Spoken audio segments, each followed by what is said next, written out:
Magandang umaga po sa inyo lahat. Ito po ang inyong kapatid, Sister Techi Rodriguez.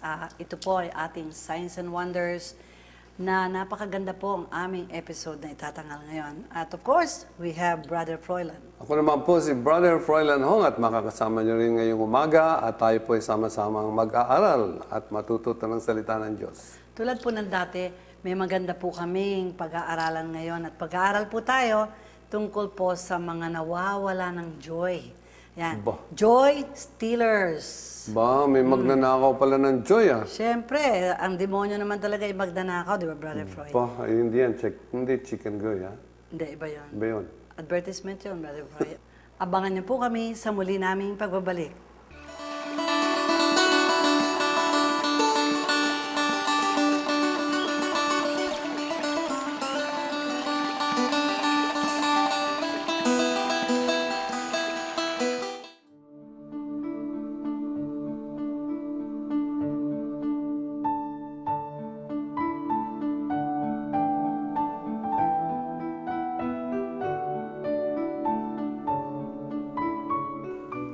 Magandang umaga po muli sa inyo. Ang ating pong pag-aaralan ngayon ay joy stealers o mga nagnanakaw ng ating kagalakan o kasiyahan. Naku, marami po yan. Alam niyo po, unang-una sa John 10 verse 10, Satan is a thief. So siya po talaga ay magnanakaw at marami siyang kayang nakawin sa atin. So, ano po ba itong joy? Joy is one of the fruit of the Holy Spirit which is in Galatians 5:22. But the fruit of the Spirit is love, joy, peace, patience, kindness, goodness, and faithfulness, at marami pa po. So there are 3 common joy stealers. Alam ko na, at alam na rin nyo, ang unang-una sigurado. Have you ever worried? Ayan, di ba? Palagi po mga tao ay nababahala, nababalisa, or anxiety. So worry, yan po ang unang-una. So, ano po ba yan? Worry is defined as an inordinate anxiety about something that may or may not occur. Ayan. And usually po, ang wino-worry naman natin talaga ay hindi naman po talaga nangyayari. Hindi po ba? So, yung pong worry. So, sa Matthew 6, sinasabi po sa atin ng ating Panginoon doon, not to worry concerning our lives because sinabi po niya, inassure niya, that tomorrow will be handled by its own day. Ang pangalawa po ay stress. So, stress, yan po. It is an intense strain over a situation we can't change or control. Alam nyo, ako po pag nagpapanik na po ako at saka medyo marami po akong pressure sa work ko, sa pagbabiyahe, pagkatapos mag-aaral pa po, at saka siyempre pa, nag-aalaga pa po ng mga libo-libong mga flocks at napakarami po. Naku, tumataas po ang aking blood pressure at yan ay cause daw ng stress. Ayan. So, ito po ay stress. But, ang sinasabi po dito na hindi natin makokontrol, but God can control. Ayan po. At ang pangatlo po ay fear. Ano po ba ang ibig sabihin ng fear dito po sa dictionary? It is a dreadful uneasiness over danger, evil, or pain. And it magnifies the problem. Lalo pong napapalala ang mga problema. So, to resist these joy stealers, we must embrace the same confidence that St. Paul expressed in his letter to the Philippians. Ano po ba yan? Whatever causes you worry, stress, and fear cannot ultimately keep God from continuing His work in you. With the confidence, we can begin each day knowing that He is in control. Kailangan po ay kilalanin natin ang ating Panginoon na talagang Siya po ang may hawak ng lahat. Siya po ay very powerful God, Almighty God, kaya tandaan po natin, mag-trust tayo sa Kanya, na minsan hindi po magandang sitwasyon ay kaya niya rin pong ayusin at pagandahin. At sabi po niya, and we know, sa Romans 8 verse 28, and we know that in all things, God works for the good of those who love Him, who have been called according to His purpose. So may purpose po ang Panginoon.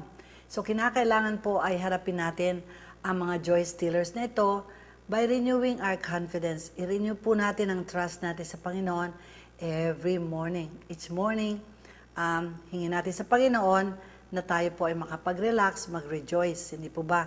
Kaya napaka-importante po, tandaan natin, worrying. Now, tanong ko, when we worried, brothers and sisters, tayo po ba ay naging malaya na o na-solve ba po natin ang problem natin? Hindi po ba? Sometimes we worry about yesterday na hindi naman po talaga pwede nang maibalik sapagkat ito po ay nakalipas na. So what happened tomorrow will never happen today. It has happened at tapos na po yun. Pinag-worry pa rin po ba tayo ng Lord? Inaalaw ba tayo today to worry? Hindi rin po. Because today, God has handled today ng kanyang mga kamay at ito po ay kontrolado niya. So how about tomorrow? As sinasabi rin niya po sa Matthew 6, do not worry about tomorrow, for tomorrow will be handled by its own day. So, sa part 2 po, sa aking pagbabalik next week, ang ating pong episode ay how do we resist these joy stealers? So, antabayanan niyo po yung part 2 at huwag po kayong aalis at napakaganda pa po ang handog ng Signs and Wonders ngayong umaga. Do you have practical questions you want to be answered the godly way? Let's talk about it. Question and Answers with Brother Froilan Hong. Nandito po ang ating katanungan ngayon. Dear Signs and Wonders, ako po ay nanay sa 4 na anak at ang asawa ko po ay nagtatrabaho sa ibang bansa. Para po matustusan ang mga pangangailangan ng aming pamilya, ako naman po ay naging isang sales agent. Ang aking mga anak po ay naiiwan na kasama ng aming mga kasambahay. Hanggang sa isang araw ay natanggap ko ang isang tawag galing sa anak kong pangalawa na ang ate daw niya ay nasa hospital dahil nagtangkang magpakamatay. At ang rason nito ay dahil ang feeling daw niya ay wala kaming pakialam sa kanilang magkakapatid. Pero ang totoo po ay ginagawa po namin to para sa kinabukasan nila. Ano po kaya ang maganda kong gawin para po hindi isipin ng mga anak namin na hindi po namin sila mahal? Naku, nakakalungkot ito, Sister Athena, si Athena. Alam mo, nakakalungkot itong nangyari. Siguro ay dahil nga sa concentration niya mabigyan ng magandang kinabukasan mga anak at napunta na dun sa mga kikitain na pantustos sa kanila, nakalimutan naman natin siguro silang bigyan ng atensyon. Siguro sa umaga, nagmamadali na kayong umalis papunta sa trabaho, ay ang asawa mo naman nasa abroad. Tapos, babalik ka, pagod na pagod, doon lang kayo makita. Siguro, halos hindi na kayo nagkakausap-usap. Darating ka, wala naman yung ibang mga bata o ganyan. So, siguro ito yung nangyari dyan. At malamang dahil dito, parang naramdaman nila, ano nga ba itong nanay ko? Bakit hindi na tayo naasikaso? Ngayon, dapat po kasi, ang mga bata po ay, tayo po yung binigay ng Panginoon na siyang tigapangalaga dyan sa mga bata, sa ating pamilya, sa ating mga anak, no? Tayo po yung mag-aaruga sa kanila, magtuturo at palalakihan ng maayos. At of course, sa pagpapalaki ng maayos, kailangan din natin ng kumita tayo para may matutesto sa kanila. Pero hindi po ibig sabihin na masyado tayong na-focus naman dun sa pagkita na wala naman yung ating attention sa mga bata. Remember, importante po yung kung paano natin panalalaki ang mga bata kasi dito natuturuan natin sila ng mga tamang asal, yung tinatawag nating values, no?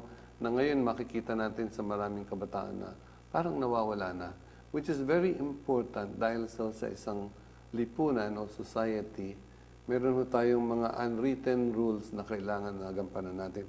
Ito siguro ang nawala. Kaya pati direksyon ng anak nyo ay nawala rin. So maglaan kayo ng oras pagdating sa gabi, kung nag-aaral sila, bigyan ng kahit na 30 minutes or 15 minutes, tanungin mo lang kumusta yung homework mo, tulungan sa homework, o meron ka bang mga dapat na bagay na kailangan mo. And then, kung nagagawa natin yan every day, every night, bago ka matulog, at kung kayo nagkakasama-sama sa hapagkainan, sa umaga, at least maturuan mo ng magdasal, magpasalamat sa mga provisions na binibigyan ng Panginoon sa inyo. And then, of course, pagka yung weekends, baka naman kasi yung weekend, dahil sa katatrabaho mo, nag-overtime ka pa, wala na rin kayong oras na magkasama-sama, mamasyal man lang, punta kayo sa mall, punta kayo sa Luneta, punta kayo sa MOA, kung saan. Siguro hinahanap-hanap din ng mga anak niyo. Kaya I think ito po ang gagawin natin, no? You have to develop, a time or find a time for them every day and every weekend at dito makakausap natin sila. Ang mga bata ho kasi talagang meron ng special place sa Panginoon ang mga bata. Sa Mark 10 verse 14, sabi po niya, ito ang Panginoon mismo nagsalita, "Let the children come to me." Meron mo yun? Ay hindi na kailangan lumapit yung bata sa atin. Dahil nandun na sa bahay natin mismo, kailangan aarugain, aalagaan. Dahil sabi niya, "For the kingdom of God belongs to such as this." At pagka tinignan natin pabalik ang ating buhay, tayo naging bata rin. Paano ba tayo pinalaki ng ating mga magulang? Kaya tayo ganito, nahubog tayo. Dahil na rin sa tulong ng ating mga magulang. So ipapasa natin yung mga tamang asal para hindi po mapariwara yung ating mga anak. So importante po yan. Ang unang responsibilidad natin ay ang ating pamilya, ang ating mga anak. So yun po yung Sisi Athena, bigyan mo ng oras ngayon ang mga anak mo. Ito na po ang bahagi natin kung saan ay nagkakaroon ng iba-ibang kaganapan, mga kamanghamangang bagay. At tayo'y pangungunahan ni Sister Tetsi sa panalangin. Tulad po ng dati, with joyful heart, let us lift up our prayers sa ating Panginoon. Sa ngalan ng Ama, ng Anak, ng Diyos Espiritu Santo. Amen. Amen. Panginoon, kami po'y nagagalak na muli na kami po'y pinagtipon-tipon mo upang magkaisa sa aming panalangin. Kasama ng aming mga ngiti sa labi, nais po namin ibigay sa inyo, Panginoon, at ilagak sa inyo ang lahat ng aming mga pangangailangan. Alisin mo sa amin ang mga bagabag at alisin niyo rin po sa amin ang takot, pangamba, at ito po ay bigyan nyo ng bagong pag-asa ang aming mga buhay. Nawa ay maunawaan namin lagi na napakabuti mong Diyos. Magtiwala kaming lagi sa iyo, Panginoon. At hindi mo kami pinababayaan. At ang lakas ay nanggagaling sa aming kagalakan mula sa iyo. Lord, hiniling ko po sa inyo na tulungan niyo po na mapawi po lahat ang takot pangamba namin. Palitan niyo po ang aming mga pangamba, takot ng pagtitiwala sa iyo. Hiniling po namin na bigyan mo kami ng mahaba pang buhay, malakas pa pong mga katawan, at iunat mo ang iyong mapagpalang kamay sa lahat ng mga kasama naming nananalangin ngayon, anuman ang kanilang mga kahilingan. Iba't iba po ang mga kahilingan ng bawat isa sa amin. Subalit batid niyo po ito at alam po namin na bago po kami matapos sa panalangin, ay kaya niyong ibigay sa amin ang lahat ng aming mga pangangailangan. Lahat din po ng mga nasa paghamutan na wala man lamang po nagbabantay, wala man lang nakakaalalang dumalaw, ang mga nasa piitan, ang mga may sakit na wala pong pambayad sa kanilang mga gamot. Hiniling po namin, patnubayan mo po sila, tulungan mo po sila. Ang mga namatayan, Panginoon, at mga lalulungkot, bigyan niyo sila ng kakaibang kasayahan at kagalakan sa kanilang buhay. Maraming salamat, Panginoon, at Ikaw ang aming Diyos at nagpapatnubay sa amin. At sa oras na ito, bigyan mo po kami ng kapayapaan na may kasamang kagalakan. Ito'y samot dalangin namin sa iyong pangalan. Amen. Sa ngalan ng Ama, ng Anak, ng Diyos Espiritu Santo. Amen. So kami po ay magbabalik next week sa part 2 ng Joy Stealers at nawa na natuto na naman po tayo sa ating paksa at tumawag po kayo, mag-email, mag-text sa prayer, mag-subscribe sa amin pong mga teaching sa Facebook at marami pa po. At lagi ho kayong tutuon sa ating programa at hindi lang yon, ibahagi po natin sa ating mga kapitbahay, mga kaibigan, ang mga aral na natututunan po natin dito. Yes, share our lessons every Sunday. At tulad po ng dati, paalala, sama-sama na naman po tayo next week. Ito po ang inyong kapatid, Sister Techi Rodriguez. At Brother Froilan Hong, Dito lamang po sa pinagpalang palatuntunan ng Panginoon ang Signs and Wonders, Power of the Word.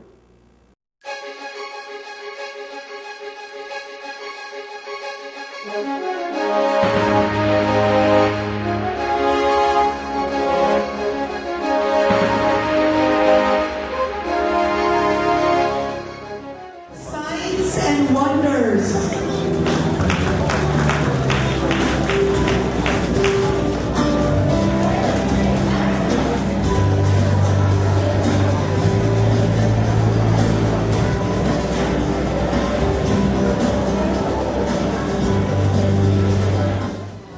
Congratulations, Signs and Wonders, for the honor that you got from the Anak TV Awards. Ipagpatuloy niyo po ang lahat ng efforts ninyo na makapag-influence po kayo ng mga kabataan natin na maging positive role models to the rest of the youth. And may you have many, many more years to come. Isa po kami sa inyo sa Signs and Wonders ng bilang nabihira yung mapipili tayo bigyan parangal ng mga kabataan. Pero hindi ko sa award nagtatakas ito eh. Dahil yung award responsibility. Responsibility natin na patuloy natin na turuan ng tama. Ihatid sa tamang landas yung ating kabataan. Hindi natin magagawa na nag-iisa yan. Kailangan di gabay ng Panginoon. Sa inyong lahat, congratulations. Congratulations, Signs and Wonders for winning the Anak TV Award. At sana po ay continue lang ninyo na maging child-friendly ang inyong program. Kaya ang bago rin po sa programa po ninyo dahil kayo po ay Anak TV Award. Ito po pang-anim ko na. Kaya mukhang tama ang ginagawa natin. Taon-taon po binibigyan tayo ng parangal. Panibago po itong hamon. Panibago po itong hamon. We have to really live sa kanila pong expectation. Maraming. Wonders, dito po ilabas na programa, nanonood pa ako dyan. Kaya congratulations, sana po ay mahabang panahon pa nabibigyan nyo ng magandang influence sa mga kabataan. Lalo-lalo na sa ating programa ng TV ng Pilipinas. Congratulations! Congratulations sa Signs and Wonders sa inyong Anak TV Seal Award. Well deserved. Congratulations po sa inyo, Signs and Wonders. Magbuhay po kayo. First, paano ba yan? Congratulations, ang dami nyo ng award ha. Sana next year ulit ha. Patuloy pa natin pagbutihan para next year ulit Anak TV pa rin. Congratulations!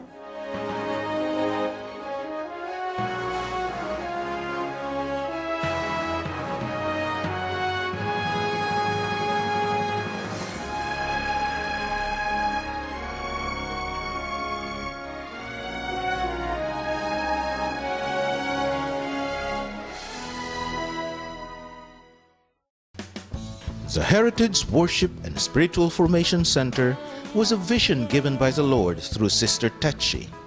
It is going to be a house of worship for all peoples and a lofty and magnificent temple in God's honor. We would like to encourage you to be a partner in God's vision.